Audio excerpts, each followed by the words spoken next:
ఆంధ్రప్రదేశ్ ముఖ్యమంత్రి Chandrababu Naidu good Friday good news 8,000 మంది పాస్టర్లకు నెలకు 5,000 రూపాయలు ఇస్తున్నామని ఇప్పుడు ఇవ్వడం ఏంటి అంటే ప్రవీణ్ పగడాలది హత్య అని కోట్ల మంది క్రైస్తవులు ముస్లింలు హిందువులు బయటకు వస్తే నోరు మూయించడానిక పాస్టర్ల ద్వారా మీరు హిందువుని క్రైస్తవులు చేసేస్తున్నారని రెచ్చగొట్టే మాటలు చంద్రబాబు నాయుడు గారు ఇచ్చారు కదా.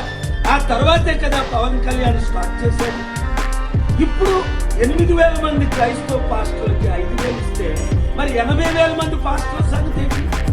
1,000 మంది మొలనాల సంగతి ఏంటి? 1,000 మంది హిందూ క్రీస్తుల సంగతి ఏంటి? అందరికీ ఆర్టికల్ 14 ప్రకారం న్యాయం చేయాలి కదా. దైవజనుల మన ఆత్మను మనం అమ్ముకుంటామా యూదాలాగా? అయినా ఆయన సొంత డబ్బు 1,00,000 కోట్లు ఏమైనా మనకి ఇస్తున్నారా? 1,00,000 రూపాయలు లేని చంద్రబాబు ఈ రోజు 1,00,000 కోట్లు ఆస్తిపరుడు ఎలా అయ్యాడు? అందరూ ప్రశ్నిస్తున్నారు. రండి కలిసి పోరాడదాం. మనం అమ్ముడు పోవద్దు. మన పార్టీని మనం గెలిపించుకుందాం.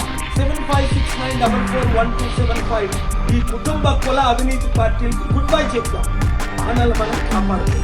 ఈ వీడియో అందరికీ షేర్ చేయండి.